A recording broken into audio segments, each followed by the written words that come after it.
I'm Chris, and this is going to be an MLB edition. And the big splash of the offseason so far is that the San Diego Padres are kind of out there just making all kinds of money moves. First, they traded for Blake Snell from the Tampa Rays, and then they traded for Yu Darvish from the Chicago Cubs. Obviously, you're in the division with the Dodgers, who just won the World Series, and whether or not people want to admit that there should be an asterisk or there shouldn't be an asterisk on that season, they still won the World Series, so good on them. You're the little brother. It doesn't matter all of these fancy players that you add and all of this wonderful payroll that you're taking on if ultimately your team doesn't make it to the World Series and ultimately if you don't win the World Series. A lot of people aren't going to agree with my mindset and my mentality, but I'm a Yankees fan. We do this kind of dumb shit all the time. There's the newest, hottest dude out there and we've got to have him and we overpay for him and then we get stuck eating his contract and it's egg on our face. Now, for the San Diego Padres, I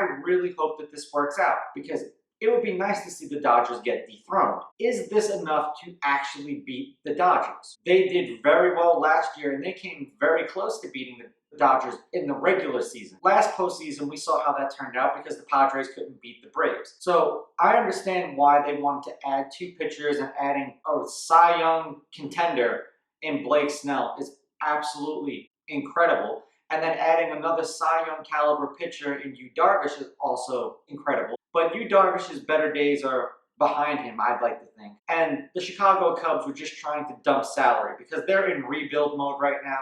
No one's going to baseball games. So of all of the sports that are out there, baseball is crying the most that they're getting hit in the pocket. And I could really understand for a team like the Cubs because the Cubs are like the Yankees. When it comes to attendance, they sell out all the damn time. So they are really hurting for however much money they're missing from these home games. But getting back to the San Diego Padres, they gave up a lot to get these two players. They took on a lot of salary to add these two players.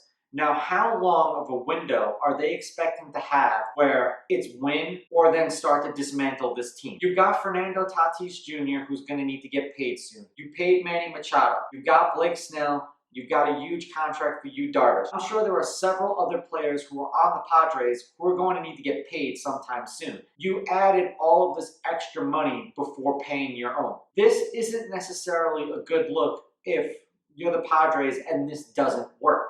Because we've seen things like this happen before where they didn't work. The Red Sox traded for a whole bunch of players and it didn't end up working out and they ended up shipping them all to the Dodgers. And yet again, that didn't work out for the Dodgers because the Dodgers didn't win a World Series. They got Adrian Gonzalez and Carl Crawford and all of these players, and it meant absolutely nothing. Now, also understand that the Dodgers did what they did last year without David Price. Is he going to be the David Price of old? Probably not. But that's an extra weapon that they didn't have last year when they won the World Series. So yes, you added two starting pitchers to a great rotation, and the Dodgers are getting another great pitcher back into their rotation, provided that he doesn't opt out. I'm excited to see what this means for the San Diego Padres.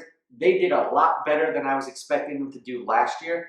I really hope that this means that they can dethrone the Dodgers. We know that when it comes to the postseason, it's all about pitching, and they did everything in their power to make sure that they are going to outpitch pretty much anyone out there. Let me know what you think in the comments below. Don't forget to like and subscribe to my channel. Follow me on Instagram @RawSportsTalk. Follow me on Twitter @RawSportsTalk1. I'll catch you guys in the next episode. I'm out. Ooh, baby, I like it raw.